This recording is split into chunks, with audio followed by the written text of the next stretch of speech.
Hello, ladies and gentlemen. Welcome to Calls. This is the 2024 PGA season-long salary preview show.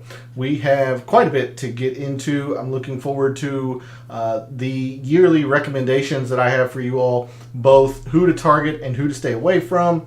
We have a lot of stats to get into.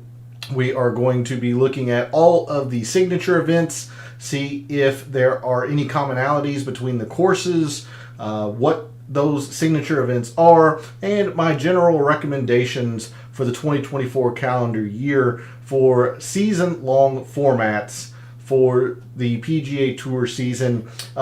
Make a note that this is going to be mostly focused on, say, salary leagues, where you are given an allotment of salary and you can take as few or as many players as you want. Not per se a draft order, although I will give some general recommendations on where I think players would go or should go in drafts. But this is more focused on a salary league style league, if you will, or contests.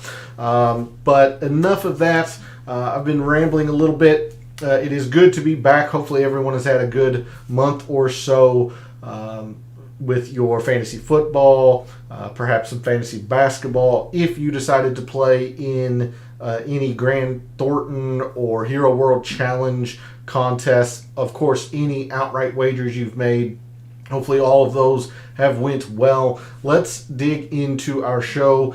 So first off, all statistics provided tonight and every night are from FantasyNational.com. It is the best tool out there for your golf leagues, and when the PGA Tour season rolls around, it is going to help you be better with your golf wagers and your golf DFS as well. So go check out FantasyNational.com. You won't regret it. In the description to the video, there are links to all of the social media. First off, my X, or formerly Twitter, Instagram, Twitch, Kick, all of that is in the description. Social media, Instagram and X is where I post weekly research around the PGA Tour. Most often some winner patterns or some course information. So if you want to see the weekly research that I do for the PGA Tour, then give me a follow at your preferred social media site. X is also where I place my most used players in DFS for that week's tournament and my weekly betting cards. So if you want to see that information, then give me a follow over at X as well. And then lastly, for social media, Gabe's X handle is in the description. He writes a very good article called The Fringe. It's a very good read, gets you very well prepared for the week at hand. And then throughout the week, he will provide you with his own form or layout, if you will, for player form, course history, all of that good stuff. So go show Gabe some support. Follow him over on social media. Subscribe to that article. It is free to do so, because if you are a subscriber to his article, you're going to be able to join us every Wednesday evening after calls in his Substack chat as we continue the DFS talk over in his chat.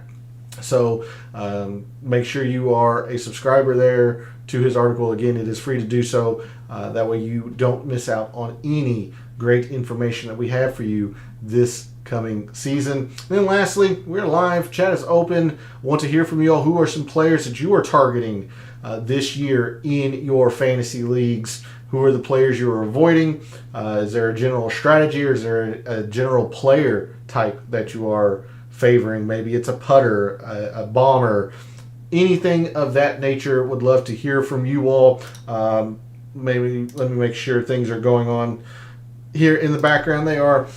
So without any further delay, we're going to move to Fantasy National and kick off the 2024 PGA Salary Preview Show. So let's move on over to Fantasy National.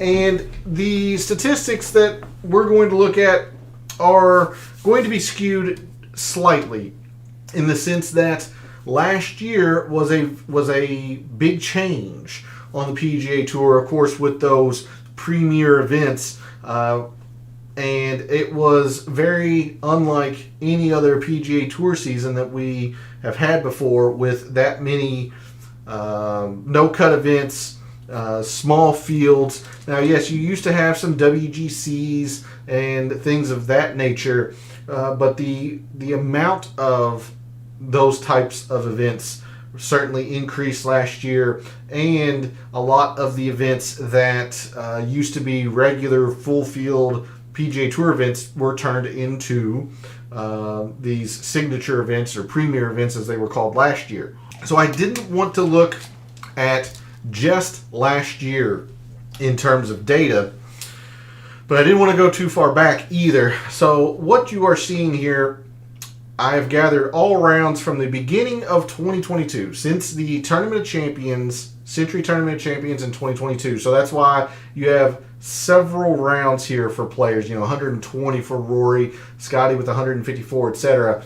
I didn't want to just focus on last year because of the uniqueness that last year presented with all the signature events and such, but didn't want to go too far back either. And when this show happens later in December of 2024, we'll have 2 seasons of pretty good data with these premier events, these signature events, that it won't feel quite as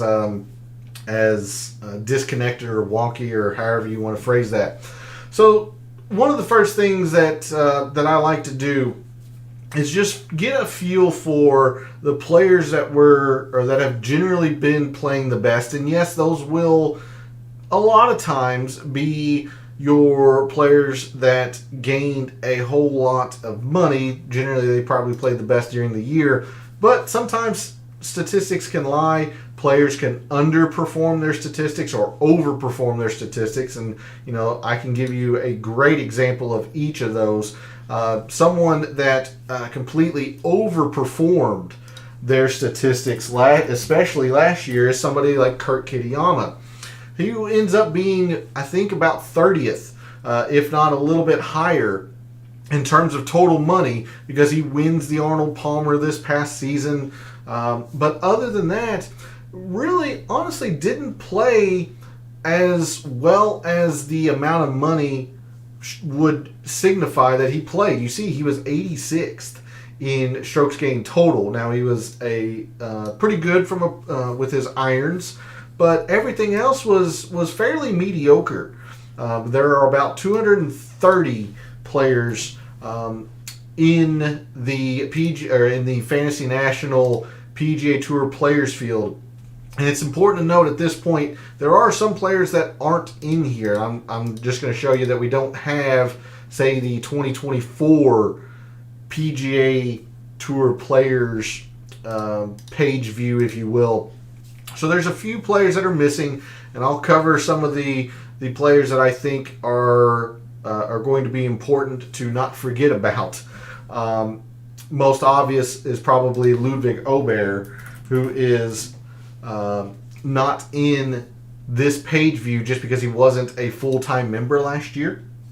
So that's just for your information as a viewer. Don't worry, I won't forget any of that important information. Just letting you know why some players aren't in some of these rankings as we go through Fantasy National. But again, I just kind of like to get a feel for who played well for the entirety of the timeline that I'm looking at.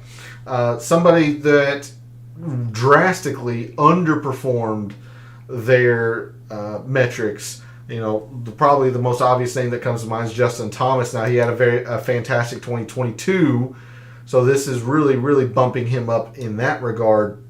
But there are a few other players that really underperformed their metrics, and those are going to be some players that I'm going to highlight for you all that I think are going to bounce back this season.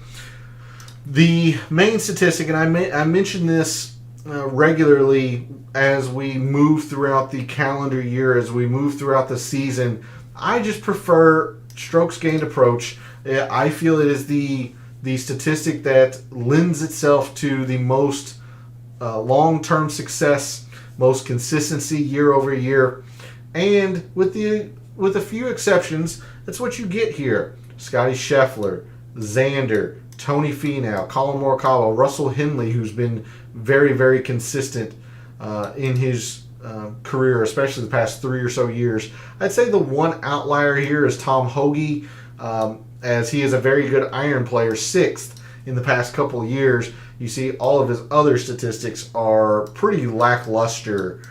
Rory, Hideki, I mean the biggest names in golf, your top or at the top of the strokes gained approach leaderboard. Something else that I like to look at is just ball striking in general, a little bit of off the tee. So your top ball strikers are going to align fairly close with your top approach players. Some players that are a little bit weaker in off the tee might sneak up here, say a Xander, who is 2nd in irons but 34th in off the tee. You see a Russell Henley, who is 80th in off the tee but is 15th total in ball striking, just because of how good his irons are. I kind of just like to get a feel for ball strikers in general. Some iron players, we're definitely going to be looking at some par 4 metrics, as well as 70% of the holes on the PGA Tour are par 4, so you definitely want to be good at those. But let's dig in a little bit further here, and I'm going to go to Microsoft Excel just for a moment, and I want to bring up the schedule for the 2024 calendar season. And there are a few changes, but a lot of these are going to be very familiar. Of course, the customary beginning of the PGA Tour season, the Century Tournament of Champions at Kapalua. You see I've got the tournament, the course. I will shrink these columns actually. That way we can get try to get more information on here on your screen. So I've got the listed yardage, the green surface for the players that might want to target specialists. I've got some green surface information here, and then thanks to Gabe, the rank in terms of difficulty, at least last year on the PGA Tour, and this is out of 49. So you can see the Century Tournament Champions, as is usual, is the easiest tournament relative to par. I've also got some strokes gained data over here off to the side that we will talk about here in a little bit as well. But here is the schedule for the 2024 PGA season. Don't mind these little barriers or breaks here. That is in my own season-long contest. We go by segments as opposed to just a full year. Also, something to note that any tournament that is enlarged and bold is a signature event. So, of course, the Century is a signature event, and then we get into the first 2 signature events, and what the FedEx Fall was extremely important for, as the players that finished in the top 10 of the FedEx Fall qualified themselves for Pebble Beach, which is a signature event, and the Genesis at Riviera, which is another signature event this season. The API at Bay Hill. And of course, anything in red is going to be your majors. Augusta, the Masters, the PGA, which is at Valhalla, which is in my backyard essentially, in Louisville, Kentucky. U.S. Open at Pinehurst number 2. The Open at Royal Troon. But the other signature events of the year, RBC Heritage at Harbortown is a signature event again this year. The Wells Fargo is another signature event.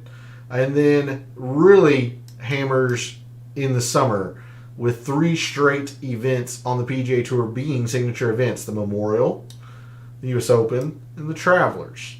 And then nothing until you get to the Open and then the playoffs. So there is a list of the signature events on the PGA Tour this season.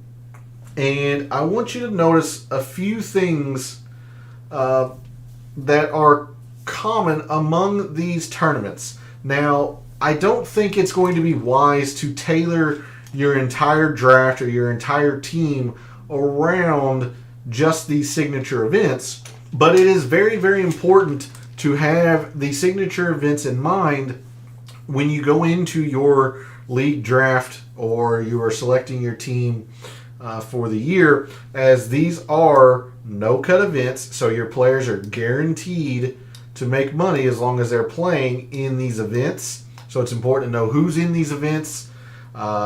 If there are players that play these events particularly well, and that's what we're going to look at a little bit here for the next few minutes.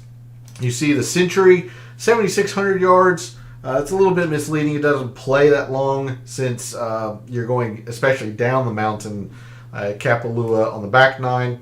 Pebble Beach is very, very short. All three courses in that rota are very, very short. But Pebble Beach is kind of an outlier here among the signature events. I want you to notice 7,600.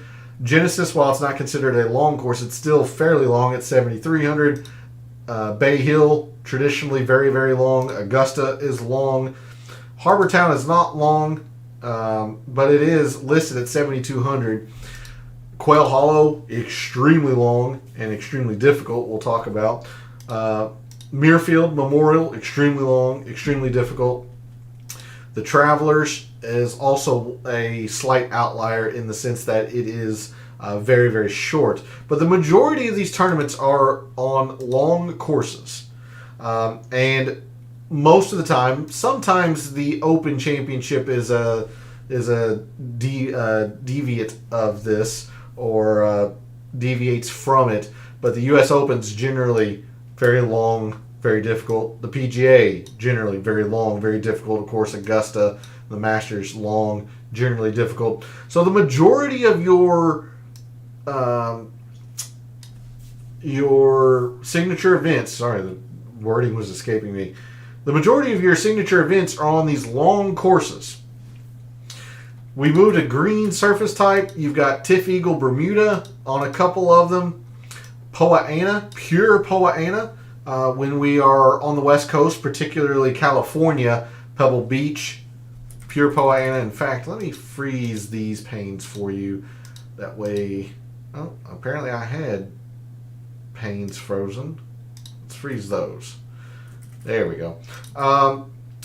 When we are in California, Pebble Beach, Riviera, they're on pure Poa Annua. We come back to Tiff Eagle Bermuda for the API. Of course, the Masters, Augusta is bent grass. Then we have a couple of Poa Trivialis overseeded with Bermuda bases, some bent grass, some bent and Poa Annua. This is another reason why I don't like focusing on putters, because you do get some specialists that are, much better on a particular surface, say a Bermuda Burns or Bermuda Billy. And then there are some players that are, good putters regardless of surface, the Denny McCarthy's, the Nick Taylors, things of that nature. But there aren't enough signature events and events in general that you can just focus on a specialist when it comes to putting, and that's why I prefer approach players. One of the many reasons why I prefer approach players. And putting's just a fickle statistic anyway. But if you are so inclined, those are the surfaces that these majors and signature events have. I could probably take a guess that Pinehurst is Bermuda, but I'm not confident in that. I'm pretty sure Valhalla is Bermuda, but I'm not confident in that. But anyway, what really is going to help us here, in addition to the yardage, let's take a look at this difficulty. And this was based on last year, so it's only 1 year data. It's not going to be like this every single year. but it's a pretty darn good indicator. I mean, the Century is generally one of the easiest tournaments, and again, this is out of 49 different tournaments, so Century was the easiest relative to par. Surprisingly, Pebble Beach was pretty middle of the pack, in fact, a little bit on the more difficult end, and the two numbers in parentheses are the two Rota courses. The 8th most difficult course was actually Spyglass Hill. Spyglass played really difficult last year, and then Monterey Peninsula is pretty darn easy, but it's still fairly close to middle of the pack, slightly on the easier side, but still closer to middle of the pack. So the Pebble Beach Pro-Am, generally difficult. Genesis, on the more difficult end of the spectrum, 16th out of 49. Bay Hill, notoriously one of the more difficult courses on the PGA Tour. Augusta. Harbor Town actually was slightly easy this year, but it has played difficult in the past, especially if the wind picks up, since that is right on the coast. And we know how much coastal courses, they depend on the wind for their defense. So Harbor Town, pretty average in terms of difficulty. Quail Hollow, always one of the more difficult courses. PGA, US Open, always going to be difficult. The Memorial, actually 5th most difficult. So Travelers and Pebble Beach, particularly with the yardage. And then the Travelers, in terms of difficulty, a little bit of an outlier for these signature events in terms of the ease of the course. But again, as I was mentioning, most of these signature events are on long courses and they are difficult. Something else that I want to highlight for you all. Let's take a look at some strokes gained numbers. Let me actually increase the column width on these so that way we don't get too much noise here. These numbers are coming from the comparison course chart that I use every week on the PGA Tour when I start talking about courses and the players that we want to focus on in that week, whether it's approach, whether it's off the tee, things of that nature. But I thought it would be interesting to see, the past 5 years, how these courses have played, and is there any similarities between the signature event courses? And in fact, there is. So again, with the exception of the Pebble Beach, which you see is a negative on all facets of the strokes gained. Apologies for the police car rolling by, but you see it is still emphasized as around the green, even though it is 27% less important than the average full field course compared to the other metrics and the other statistics. At Pebble Beach, around the green is very emphasized. Same with the Genesis. A lot of around the green. Then we get into the later portion of the schedule. Once we hit Bay Hill, once we start seeing the weather warm up a little bit, look at the off the tee numbers for these signature events and look at the approach numbers. And this is why I always prefer ball strikers. The API, 23% more important in terms of off the tee. RBC Heritage, 15% on a usually a fairly short course. Even off the tee there, highly emphasized. The Wells Fargo, extremely emphasized in terms of ball striking and around the green because it's just difficult. PGA, everyone knows about the ball striking there. Now the Memorial, a little bit less so in the off the tee. It is more about the approach. The US Open's all about the approach. Travelers, more so in the around the green, but you've got a lot of emphasis in the ball striking here in these tournaments once you get outside of California.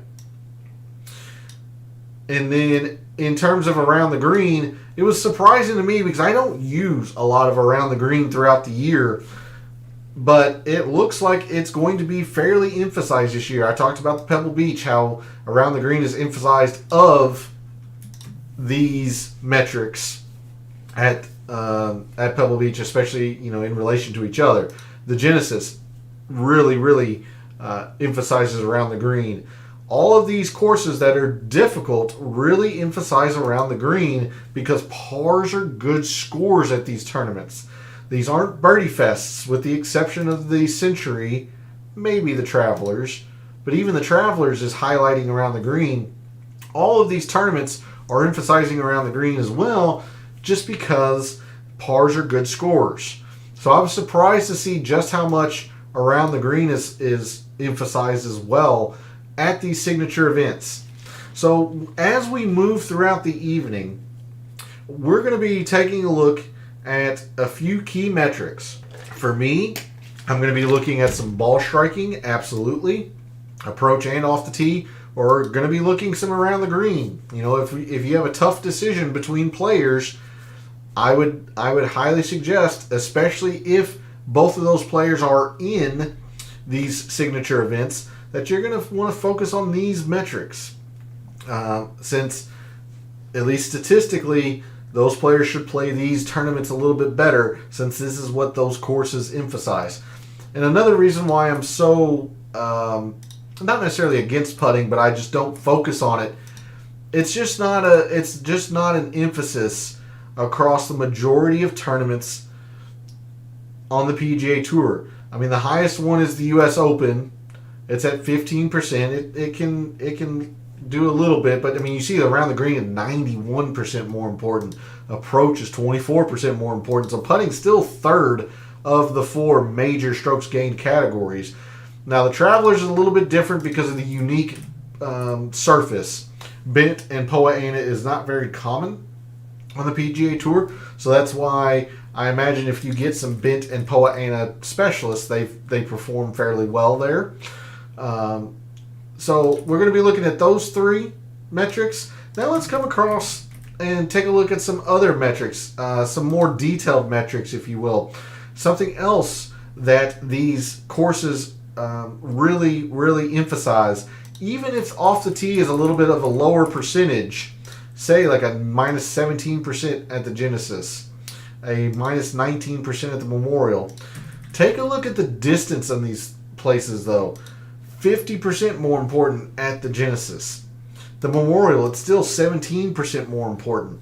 Of course, the API is it's a long and difficult course, so you need distance. The Masters, it's well documented how much distance really helps there. The PGA, the Memorial, U.S. Open.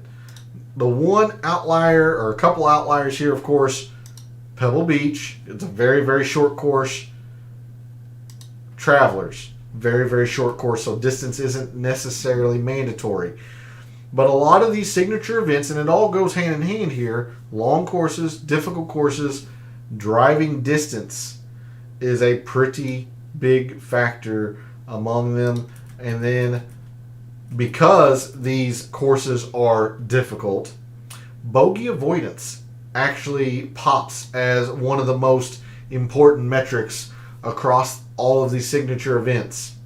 20% more important at Pebble Beach, 12.5 at Genesis, almost 25% more important than the average full field course at Augusta, 35%, 30%. When you compare it to the birdies, the Masters is negative. Bay Hill birdies is 20% less important. Genesis 16% less important. So these signature events are going to be difficult, and that's what the PGA Tour wanted. They wanted the best players playing the most difficult courses, and that's what we're going to see with these signature events. So those are a few of the metrics that we're going to be focused on this evening, especially in terms of the signature events. And as a reminder, the players that finished in the top 50 last year, I guess I should say, the easiest way to say this is anybody who played the BMW last year, that was the top 50. Anybody who played in the BMW last year is fully exempt into all of the signature events this year. So when you are choosing between players and they are, otherwise equal, we're gonna want to focus on ball striking, perhaps looking at a little bit around the green. But I'm favoring players that are good with their distance, and I'm favoring bogey avoiders this year. If all other things are equal with these signature events. Something else that's very, very important to know as you draft your team, and unfortunately we don't have a whole lot of information regarding the majors, at least as of December 19th. What players qualify for which big tournaments? Now, the Masters hasn't released their criteria yet. PGA, US Open. The Open has extended some invitations to a few players. So that's what you see with these check marks. Adam Scott, Adrian Meronk, Cameron Smith, Dan Bradbury, Darren Ficart, Dean Burmester. Some of these players have been extended invitations, and it's assumed that they're going to play in the Open Championship. Otherwise, what these check marks are what players are exempt into which signature events. So anybody who's got check marks all across, Adam Hadwin, Adam Shank, Adam Svensson, Andrew Putnam, these players finished in the top 50 last year. So they are exempt into every single premier event in the, or signature event, I should say, for the 2024 PGA Tour season. So it's very, very important that you go and do that research. Then, as I mentioned, the players that finished 51st through 60th, or the top 10 in the FedEx Fall, they're exempt into the first two signature events of the PGA Tour season, which is the Pebble Beach and Genesis. So that's what those check marks are. And then, lastly, anybody who won a tournament or otherwise wasn't in the top 50 is qualified for the Century. So Akshay Bhatia, his win at the Barracuda. Camilo Villegas, his win this past fall at El Cardinal, what used to be Mayakoba, and at El Camaleon, but El Cardinal, Tiger Woods' debut course. Davis Riley, the win with Nick Hardy at the Zurich. Eric Van Rooyen, his win. So things of that nature. It's always important to know who is qualified for which tournaments. So I'll have that information for you all this evening as well.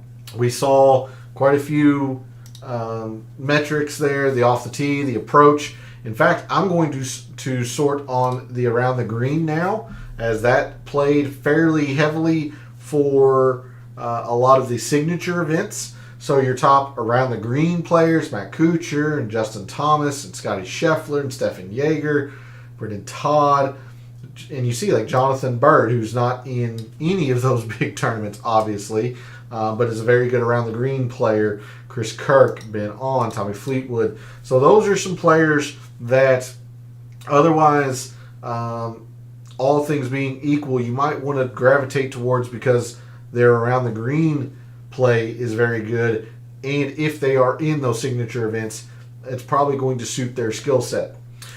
But if we take a step back, a lot of the reason why also I wanted to look at 2022 or go back all the way to 2022, let's take a look at a couple of different filters that we look at, fairly common on the show, especially for daily fantasy. But most of these signature events are difficult. They're on long courses. They're on difficult courses.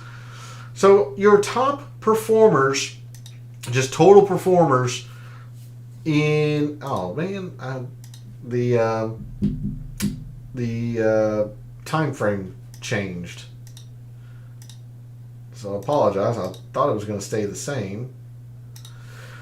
But if you go back to the beginning of 2022, the past 2 years, on the PGA Tour, your top performers on difficult courses: Scotty Scheffler, Rory, Matt Fitzpatrick, Wyndham Clark, Victor Hovland, Max Homa, Tommy Fleetwood, Xander, Will Zalatoris, and Colin Morikawa and Shane Lowry. You'll notice I skipped one name in particular, as if you have been living under a rock or have not been paying attention to golf news lately, which is understandable. It's Christmas time, you got football and all that. Jon Rahm is no longer a part of the PGA Tour. Jon Rahm has signed with LIV, signed a very, very lucrative deal. So Jon Rahm is no longer a part of the PGA Tour. And we'll talk more about him a little bit later on in the show. So, again, all other things being equal, these are some of the players that you really want to focus on for your drafts in your salary leagues, because the majority of the signature events, the majors and whatnot, are generally difficult. And you do have a few regular events, say the Farmers. That's a very difficult test of golf. You'll have other opportunities for these players to shine. I'm thinking of players like Keith Mitchell, who I think has struggled a little bit more recently in these difficult or in difficult rounds. But generally, somebody who I talk about a lot is Keith Mitchell. When a round is difficult, he generally plays his best. He's getting hurt. He's got some just terrible rounds, but you see in the last, 6, he's been positive. He's just had, the 4th round at the Memorial, which he was playing okay this year at the Memorial until, Sunday he had a disaster. 4th round at the PGA Championship, he actually was playing fairly well and then had a disaster. That 4th round at the Masters was really bad. So, he's having the case of one bad round really bringing him down, or else he'd be a lot higher than 35th. But these are generally the players that you probably want to focus on. And yes, these are going to be your 1st and 2nd round picks, your higher, expensive players. But you still have to have a core of your team. You still have to have your horses in your stable, if you will, to lead your team. And that's generally going to come from the players who play the majors well and these signature events well.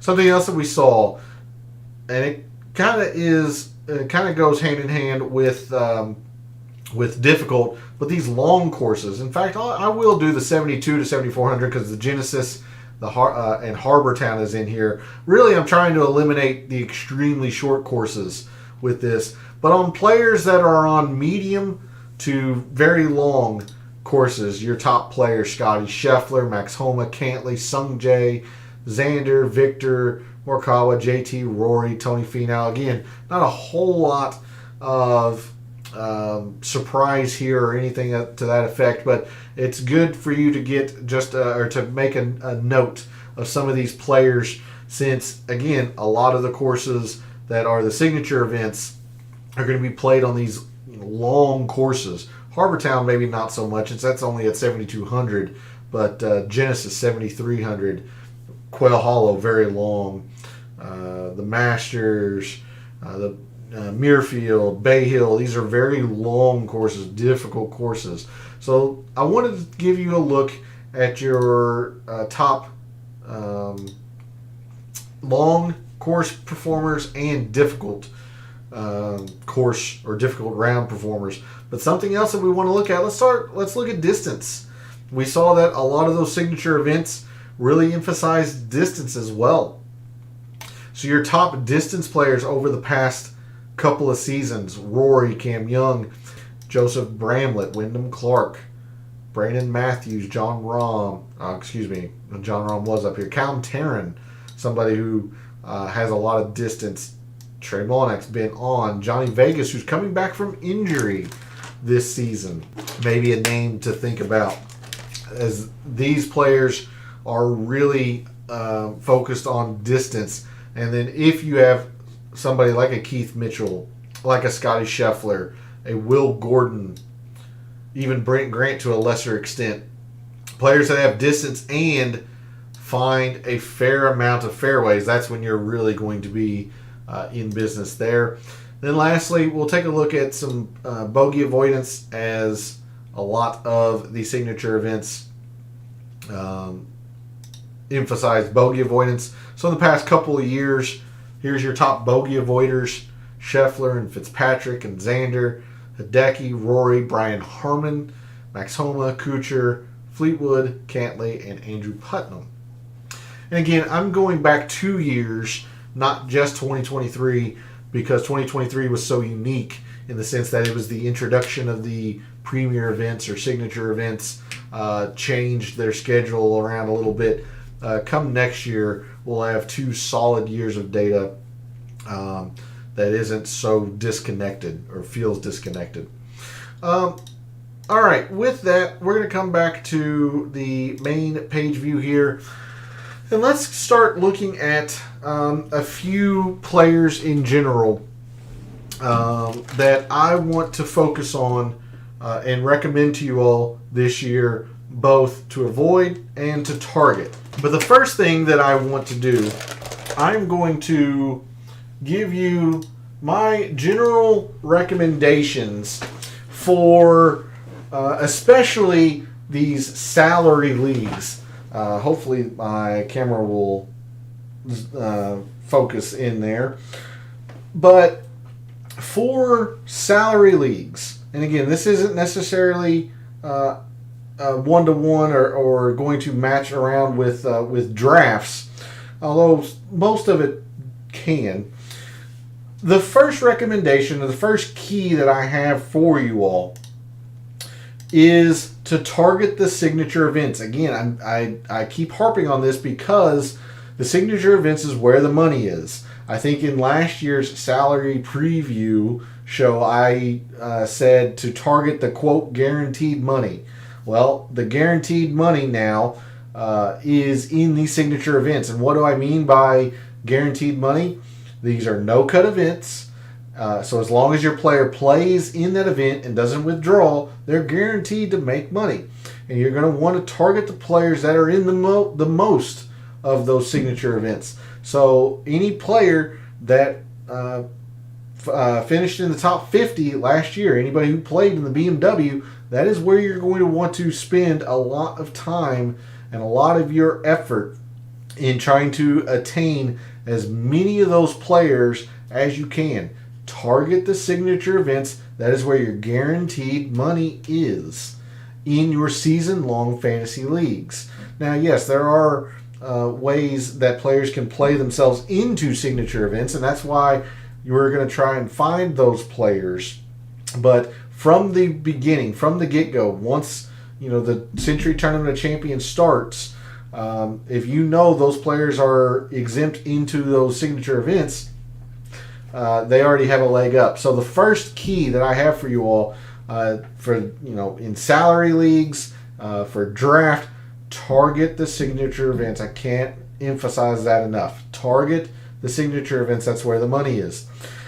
My second recommendation, I'm going in reverse order, but my second recommendation is always to keep a balanced approach between risk and safety. Excuse me. Between risk and safety and quality and quantity. You want to balance this as much as you can. The old adage of, do you want the safe play, the high floor and low ceiling, or do you want the low floor? Sorry, let me see. Do you want the low floor and high ceiling? You got to balance that. You also got to factor in injury risks. A great example is Will Zalatoris. One of the premier players on the PGA Tour if he's healthy. And I'm not saying that you need to ignore him, but understand you're taking a pretty big risk there with his injury history. Maverick McNeely, Jonathan Vegas, Daniel Berger, Hideki, these players, they come with injury risk. Jason Day. So you have to find a good balance between your risk and your safety. Safety can come in a couple of different forms, whether that is in terms of number of events that they play. I mean, guys that just play a lot, like your Sung Jays, your Keith Mitchell's generally plays a lot, Stefan Yeager plays a lot, those types of players. And safety can also come in the low floor, or excuse me, high floor but limited ceiling. The players that you're pretty sure what you're going to get. Say a Russell Henley. Russell Henley is going to be one of your more expensive players, probably a second, if you're lucky, maybe a third round pick. But Russell Henley, you pretty sure you know what you're going to get from him. He's not going to bottom out. He's not going to have a disastrous season, but he's probably not going to do a John Rahm, Scotty Scheffler 15+ million season either. You know what you're going to get from Russell Henley. So there's value in that, in knowing that the range of outcomes is minimal on a player like Russell Henley. And there's value in players in terms of players like Sung Jae just because they play a lot. But you also want to balance your quality and your quantity. Look, it's great to have the best players, and I'm talking right now specifically in salary league formats where you can take as few or as many players as you want. In salary league formats, yeah, it'd be great to have Scotty Scheffler and Rory, and I'm just going to throw out names here, Ricky and Spieth. But you're not going to be left with many players. You're not going to have the quantity. You have to have players that are you have to have a lot of players that are going to play. So you got to fill out your team with some of the lower end price players, but you got to find a balance between the quality and the quantity of your players as well. You can't, I'm going to tell you right now, having done this for a few years and having been very, very successful in the leagues that I'm in, it's great to have the John Rahm, a team loaded with John Rahm, Rory, Ricky Fowler, Tommy Fleetwood. But you got to have enough players that play week in and week out to keep your numbers high. You're going to need to find, your players that are going to play in some of these non-signature events. But you can't just go completely on quantity either. You have to have a couple of horses in your stable. You need, a Scheffler. You need a Spieth. You need a Fleetwood, a Fowler, whatever. You got to find a horse who can carry a team if they need to. Might win a signature event. Who's going to play well in the majors to get that money as well. So always maintain a balanced approach in your team composition, both in risk and safety and in quantity and quality. The second most important or third key that I have for you all is to know your numbers. Whether that's the OWGR, a lot of the majors, particularly the Masters, and their invitations are extended to OWGR, their ranking. Know your USGAA fact sheets. Gosh, if I could talk. Actually, I think that's incorrect. It's GCSAA. So let me fix that. I think I was watching a commercial, I think, and Gronk was on there, and one of his silly commercials. Let me fix that for you all. GCSAA. There you go. Let's do that. Aha. But know your numbers.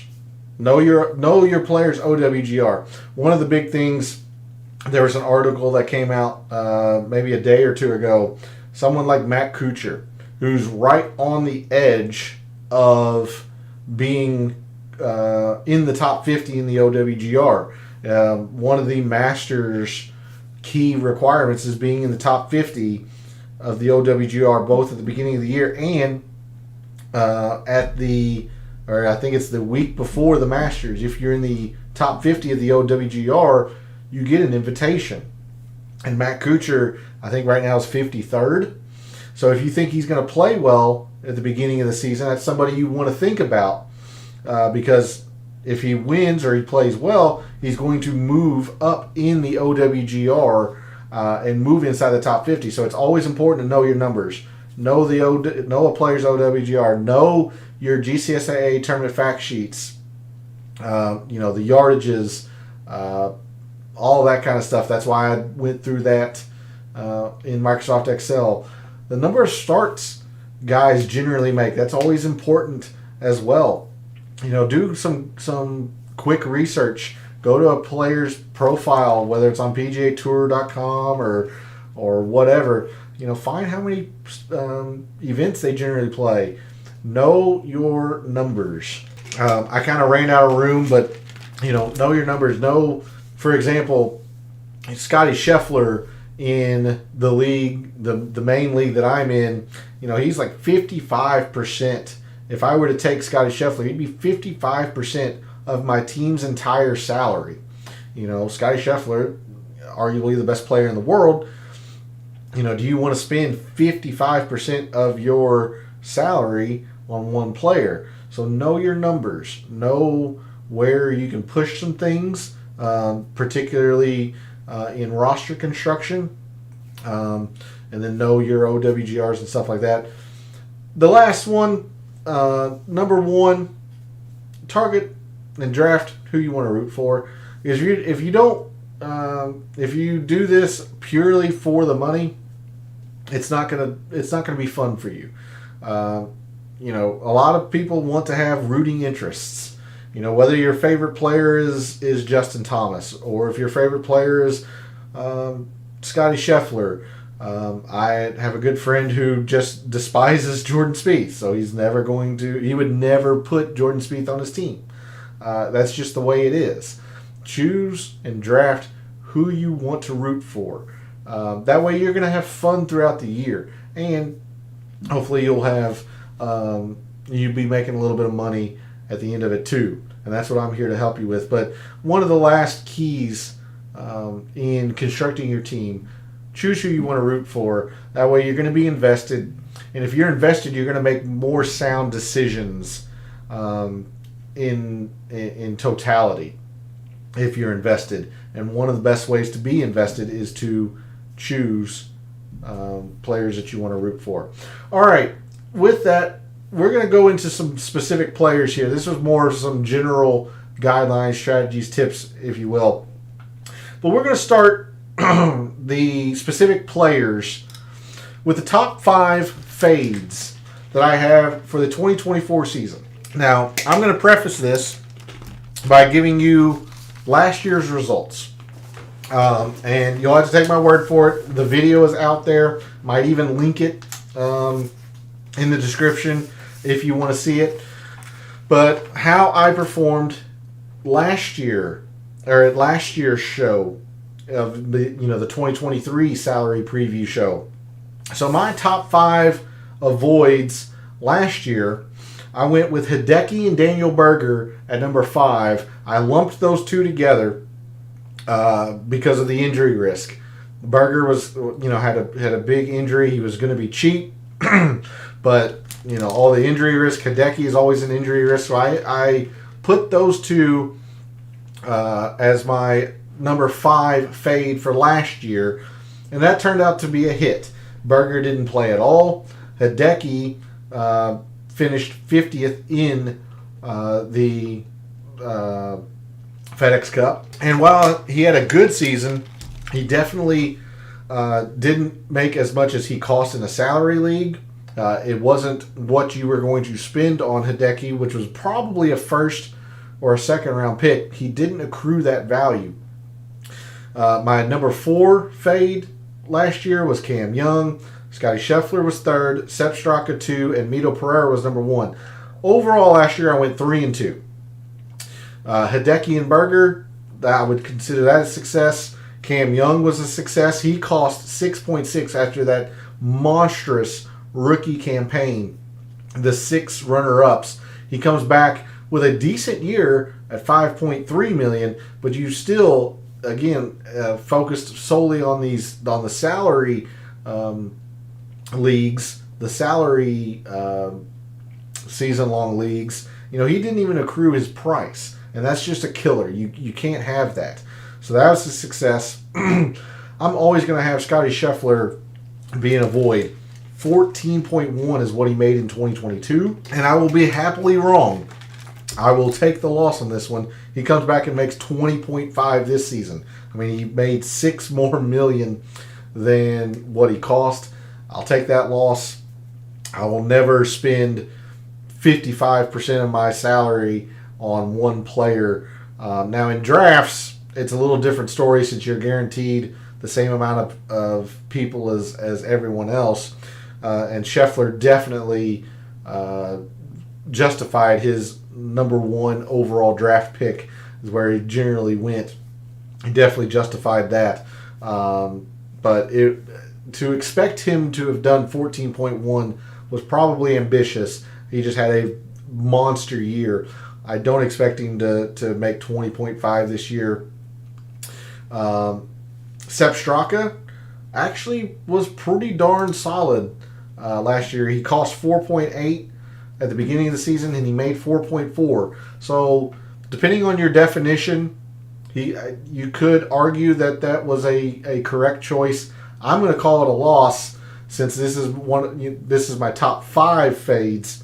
With him getting close to his value, he performed pretty darn well. To only come 400,000 short of his pretty big price. Sepp Straka was pretty good last year. And then Mito Pereira, that one was pretty easy, but just because it's obvious doesn't make it any less true. He had just went to live. He cost 2.8 after his runner-up at the PGA at Southern Hills. Probably should have won it. He comes back and he only makes 300,000 last year because of his move to live. So, just for your information as the viewer, 3-2 last year with my top 5 fades. So we move to this year. And who is my number 5 fade? Well, we've talked about him quite a bit. But if you've been living under a rock, or just haven't been paying attention because it's football season, basketball season, Christmas, Jon Rahm. He's not part of the PGA Tour anymore. He has went to live. Very lucrative contract. So avoid Jon Rahm at all costs, especially because of the name value associated with him. Now, in drafts, if it starts to get into the later rounds, I'm going to, for simplicity's sake, I'm going to assume a 10-round, 10-person draft. If you start getting into round 5, round 6, Jon Rahm's still there, unless we hear definitively that the live players are banned from major competitions, it is hard to argue against Jon Rahm if you start getting later on into the in drafts. But for salary leagues, and this is what this show is focused on, for salary leagues, avoid Jon Rahm at all costs. He is just no longer part of the PGA Tour. Just because it's obvious doesn't make it any less true. My number 4 fade is Kevin Kisner. And he didn't make much money last year at all. He is minimum price in the format that I play, or the league that I'm most invested in. But I'm still avoiding him. I just saw an article a couple of days ago that he is actually commentating the first 2 signature events. It was a pretty big storyline last year how Kevin Kisner struggled, and it makes a lot of sense. We just talked about it in Excel with long courses, with difficult courses. There are courses on the PGA Tour that Kevin Kisner just can't play, or can't play them to the level that these other players are. He just lacks distance.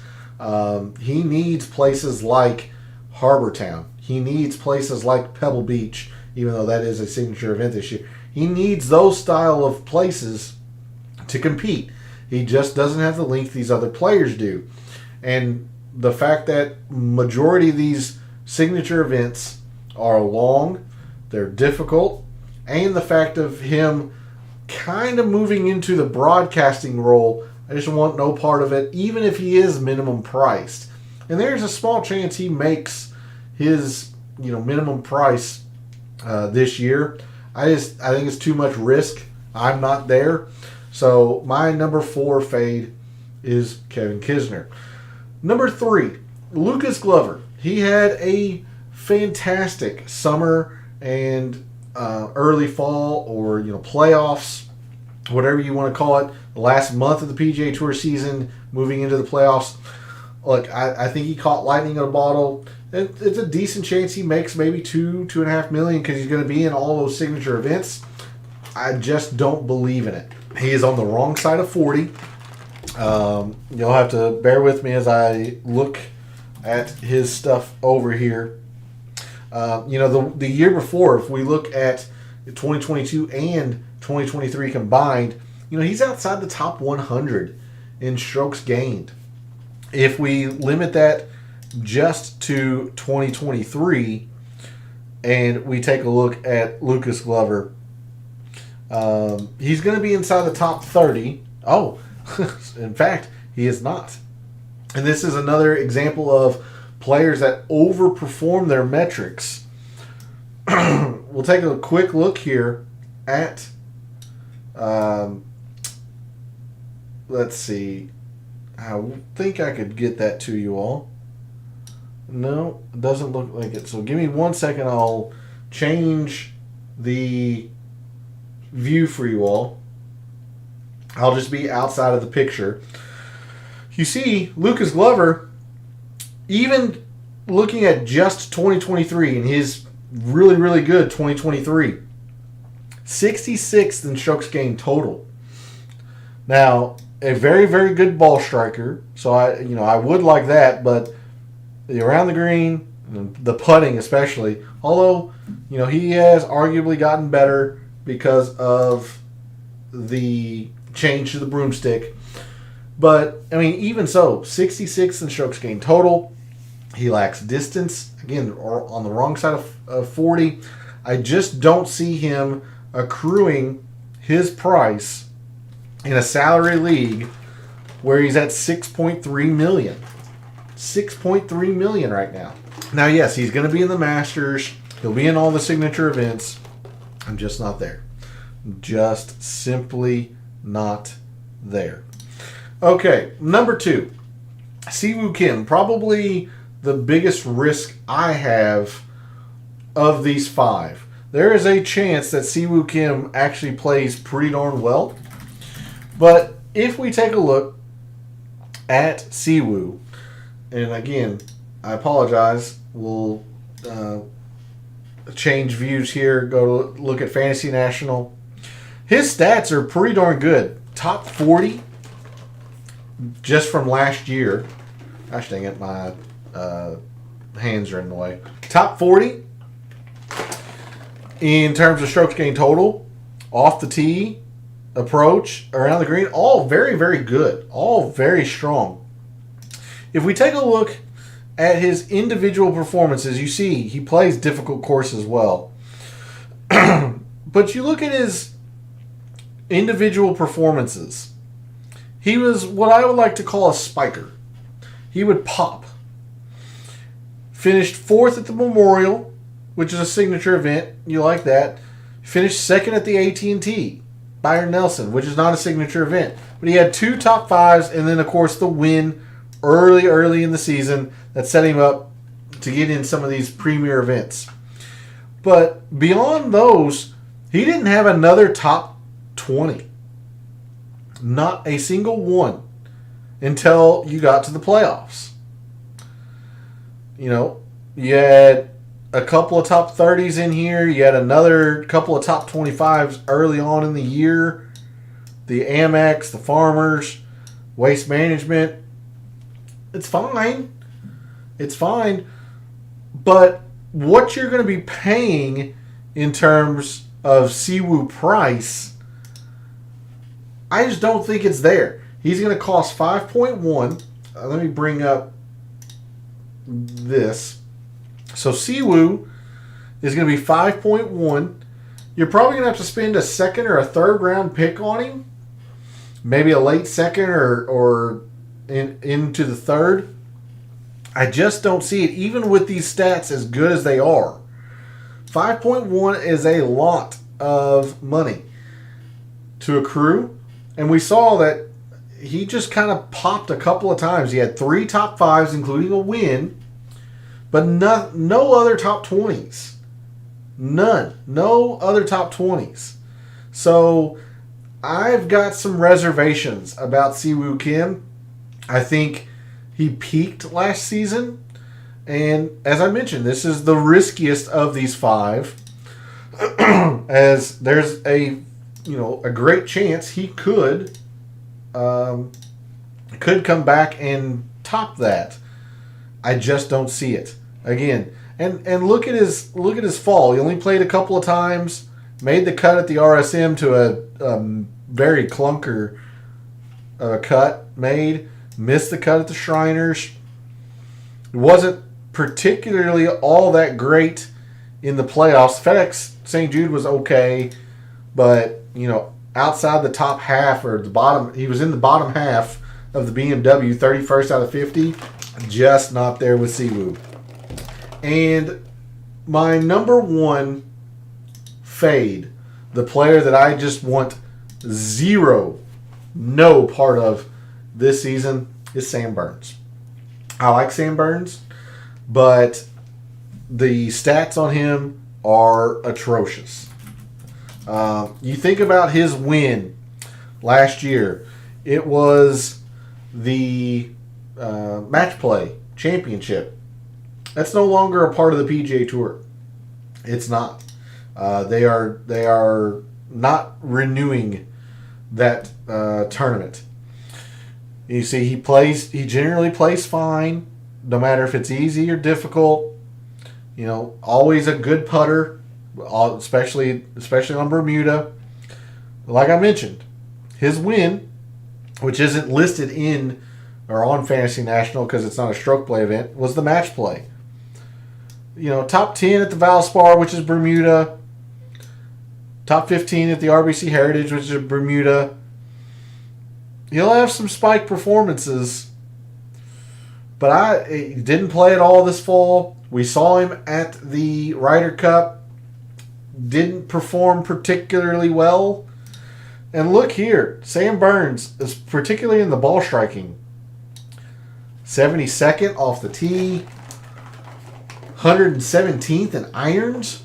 I don't want any part of it. Not until the irons consistently get better.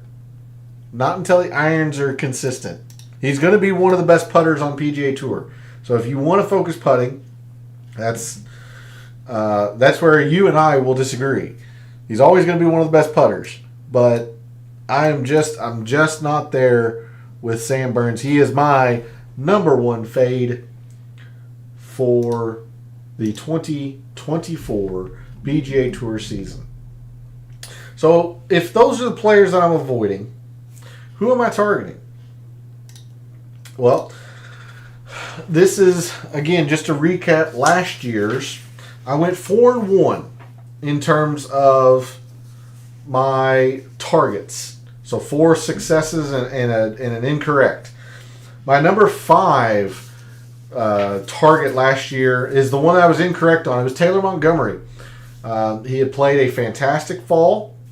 A lot of momentum coming off of the Korn Ferry Tour. I thought that momentum would carry over. Turns out he's kind of an easy course specialist. Turns out he's not very good with the irons like Sam Burns.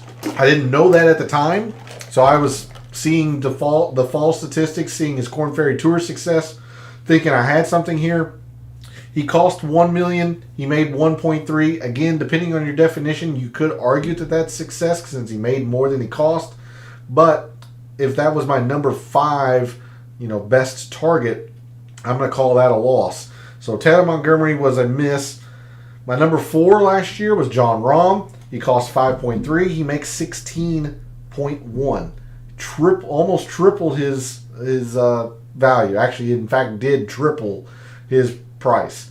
You can't ask for much more, especially when he costs that much. John Rahm was a big hit. Adams Vincent was somebody I highlighted. He was my number 3 target last year. He doubled his price. He had made 1.3, then goes to 2.6. Again, I based a lot of that off of his performance at the RSM. Had a lot of momentum from that. A decent fall. Carries it to a pretty successful season. Not as high as you thought he might have went, but still good. My number 2 was really obvious, but again, as I've mentioned, just because it's obvious doesn't make it any less true. Tom Kim was my number 2 target. Look, he was coming off the win at the Wyndham in 2022. All of the hype around him from the President's Cup in 2022. Comes back and does pretty well. He costs 2.9, makes 4.6. Maybe you would have liked to have had a little bit more from him, but all things considered, makes 1.7 more than he costs. That's pretty darn good. And then my number 1 target last year, originally I thought was an incorrect, and then I went back and looked at the specifics. My number 1 target last year was Cam Davis. I had that. I used Scotty Scheffler as the comparison. Cam Davis had a breakout, really, President's Cup at Quail Hollow. Plays really well. Scotty Scheffler had done that the year prior at Whistling Straits. Comes out and shows out at the Ryder Cup, beats John Rahm, etc., and goes on to have this massive year. Now, I will say that I was not predicting Cam Davis to do 15 million like Scheffler did, but I really did see a lot of similarities between Cam Davis and Scotty Scheffler. Cam Davis did not do anything close to what Scheffler did. That's why I thought this was going to be wrong. But I looked back. Cam Davis cost 2.0, $2 million in the league that I am basing this off of. He made 3.8, so he almost doubled his price. Really, you got to consider that a success, even though he didn't have the win that I thought he would. I thought he might win once or twice, I think is what I said last year. I really thought Cam Davis was going to have a huge season. He didn't have nearly the season I thought he would, but I still consider that a success if he cost 2 and made 3.8. So my top 5 targets went 4-1 last year. So who am I targeting this year? Well, we're going to start with my number 5 player. And I've said this several times tonight, just because it's obvious doesn't make it any less true. And because of his price, he probably should be number 1. But I'm trying to be a little bit bold with some of these suggestions to you all. So, number 5, because it is so obvious, it's Ludwig Aubert. He is minimum priced. The guy is going to be in all of the signature events. He's going to be in all of the majors. Let me check just very quickly. Aubert has already climbed to 32nd in the world rankings, the OWGR. So he's going to be in the Masters. He's going to be in the majors. He's in the first 2 signature events, Pebble Beach and the Genesis. He's at the Century because he won the RSM. This is just a big springboard. Ludwig Aubert is somebody you have to have if you're in a salary league. You're going to have to be spending probably a mid-first round pick if you want Ludwig Aubert. You think about it, I don't think you can justify taking him over Scotty Scheffler. Don't think you can justify taking him over Victor Hovland or Rory. I don't know. I would probably still go with Patrick Cantlay and maybe Xander over Ludwig Aubert. So that's there's 5 players. that, probably are going to get drafted ahead of Ludwig Aubert. But you got some pretty interesting conversations. You go a little bit further down. Brian Harmon or Ludwig Aubert. That's a different, that's a difficult decision. I think I would take Aubert. Keegan Bradley, somebody who's just very, very consistent on the PGA Tour, and especially now that he's got the aim point putting, his worst statistic is significantly improved. Who do you take, Keegan or Ludwig Aubert? I think that's a pretty good conversation to have, and there's a good debate there. You're going to be needing to spend a mid-first round pick, I think, on Ludwig Aubert if you're going to want him this year.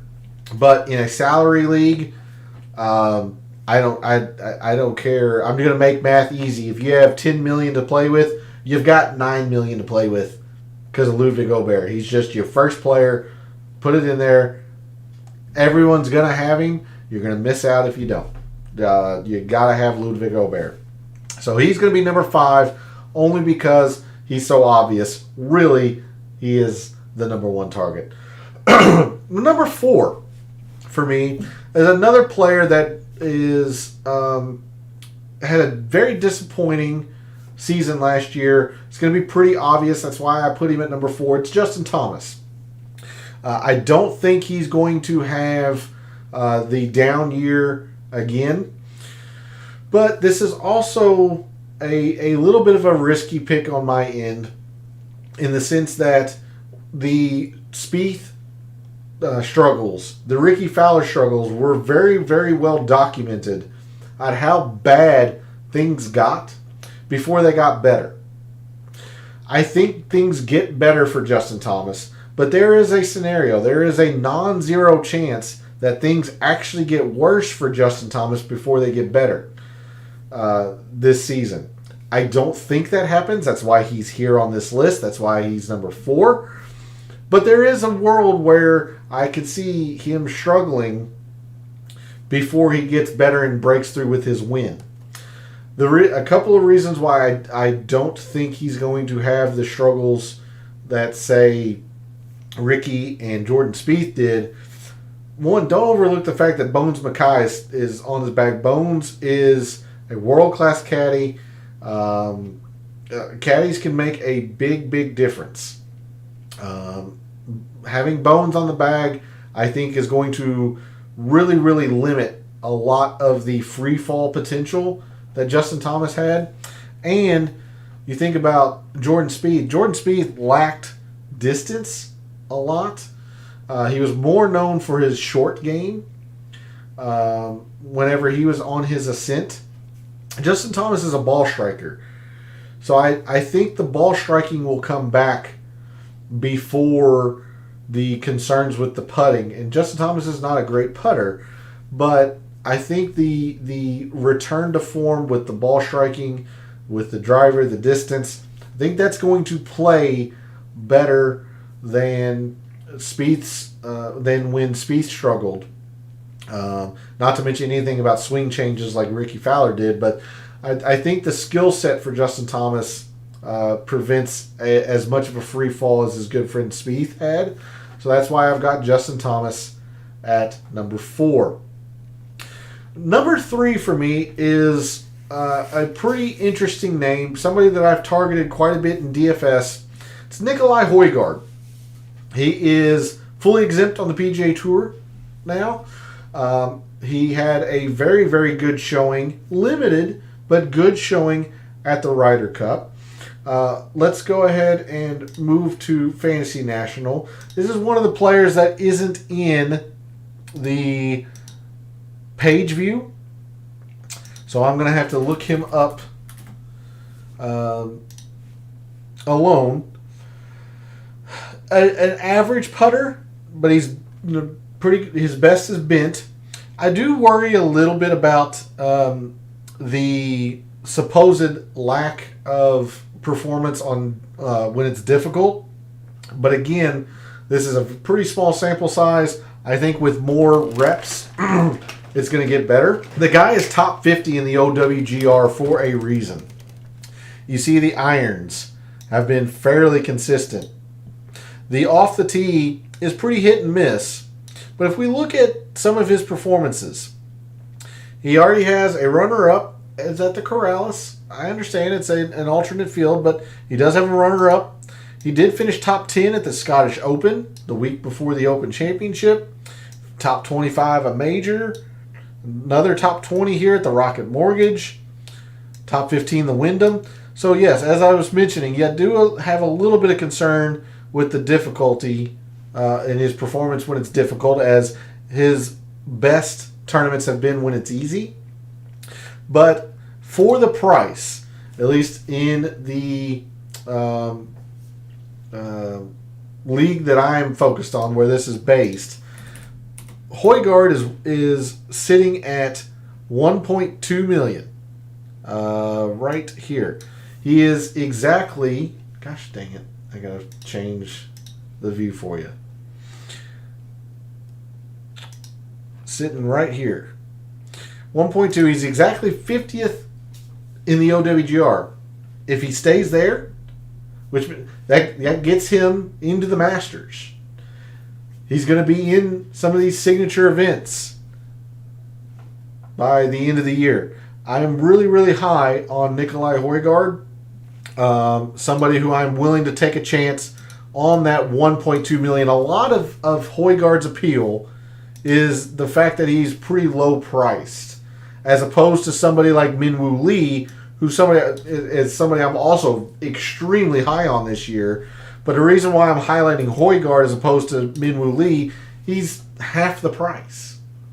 So he doesn't have as much to do to accrue that value as Minwoo Lee does. And I'm pretty sure Højgaard's going to play in the same quality of fields that Minwoo Lee will. So that's why the emphasis on Højgaard as opposed to Minwoo Lee. I am pretty high on both. But my number 3 target for 2024 is Nicolai Højgaard. Number 2 is a very, very surprising name, and somebody that I've been turned on to just very recently. Number 2 is Ryan Fox. Ryan Fox is somebody who is very, very high in the OWGR. Sitting in the top 40 in the OWGR. He's always been a consistent force on the DP World Tour and the Australian Tour. Now he's committed to the PGA Tour. He is. I was a little bit low on him. He is 28th in the OWGR. We look at his stuff in his stats in Fantasy National. We look at Ryan Fox, if I could spell. Just last year alone, 55th in strokes gained total. Very balanced across. Now, yes, the putting was his best, but pretty darn balanced across. Off the tee, approach, around the green. We look at his performances. He's best when it's difficult. Again, that emphasis on those signature events that are generally long, generally difficult. Something else I want to highlight you to that I didn't realize until I dug deeper.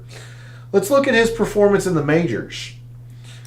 The Open, 52nd, middling, but he made the cut. U.S. Open, 43rd, middling, made the cut.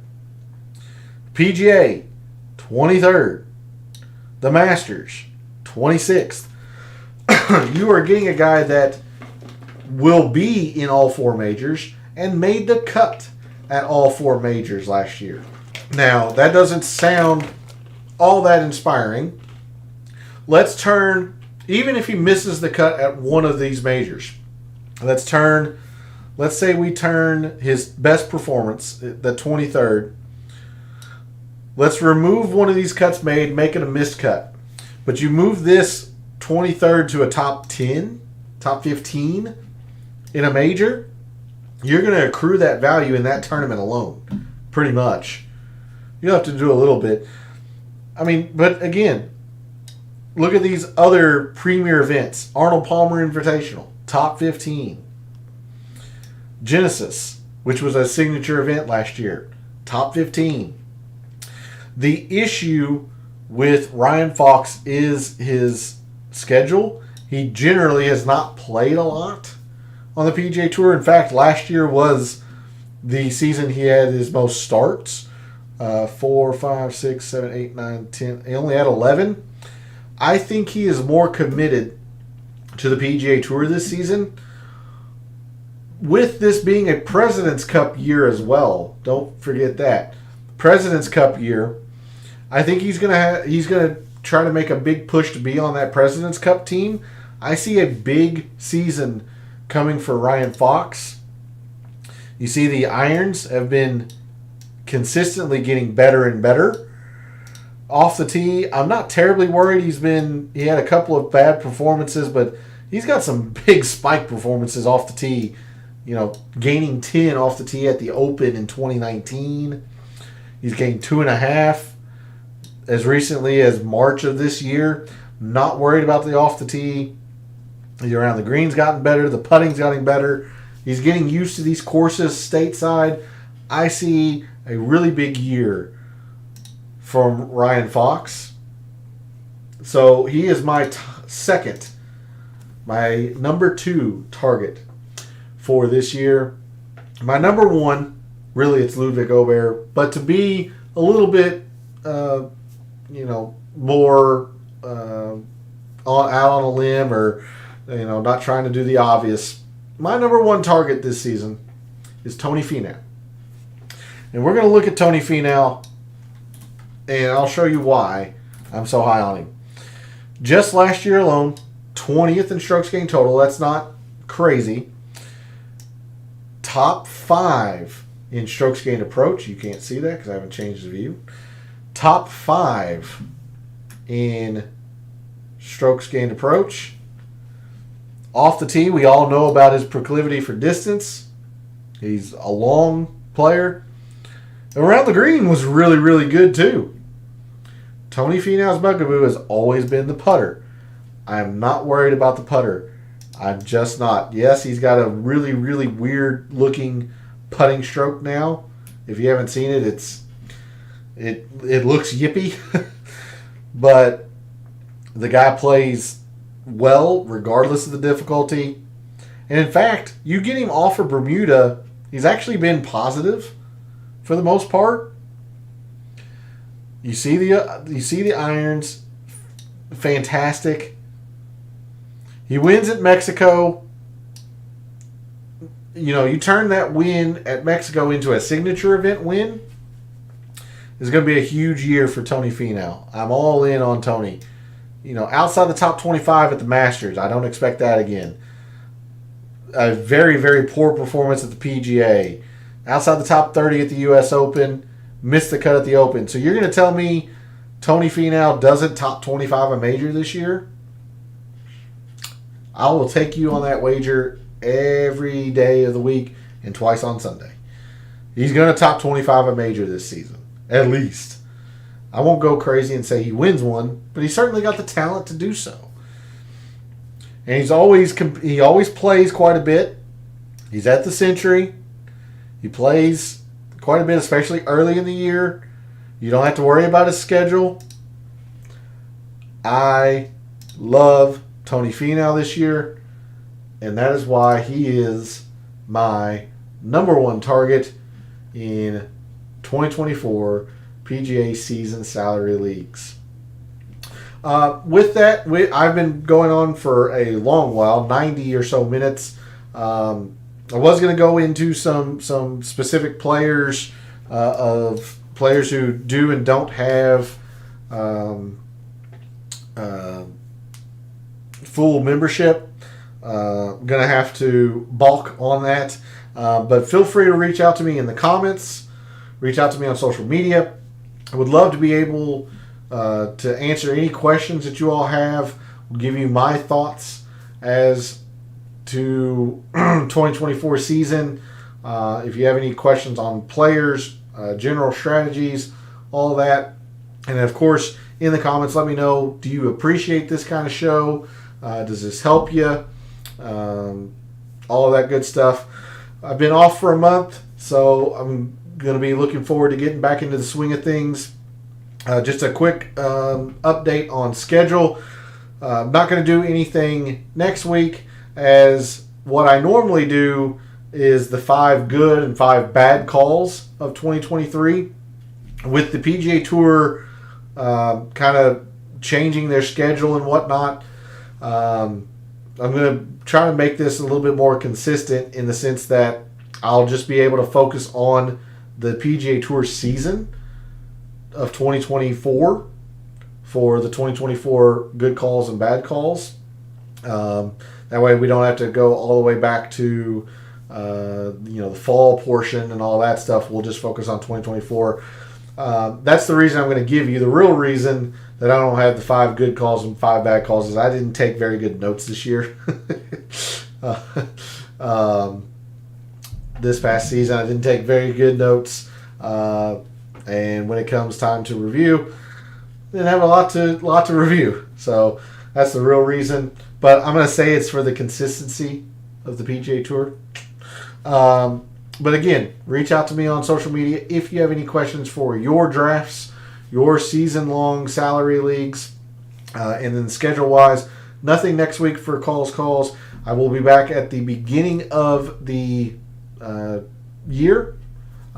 Looks like, if I look at the calendar here, looks like probably December 31st will be the Century Tournament of Champions initial research show, as I think the Tournament of Champions starts January 4th. So I'll be back December 31st for calls for the Century Tournament Champion initial research. 31st is also when I'm going to be doing my gaming stream. I'll be coming back to that as well. So December 31st is kind of a big kickoff point back on the channel. So I hope to see you all around. Thanks for tuning in, watching, listening, supporting the channel, whether that's liking the videos, commenting, or subscribing. Again, any questions you have for your leagues, feel free to reach out to me in the comments or on social media. And let me know how you have done this past month since I have been since I haven't been live. Have you had any success with fantasy football? Any wagers? Did you play the Grant Thornton? Did you play the Hero World Challenge, PNC? Anything to that effect? Let me know how you've done with that. And I'm looking forward to seeing you all on the 31st for the gaming stream and the initial research show for the Century Tournament of Champions. So for all the wagers you've made during this break, for all the wagers you're going to make during this break, and until I see you on December 31st, may all your bets be profitable. Merry Christmas.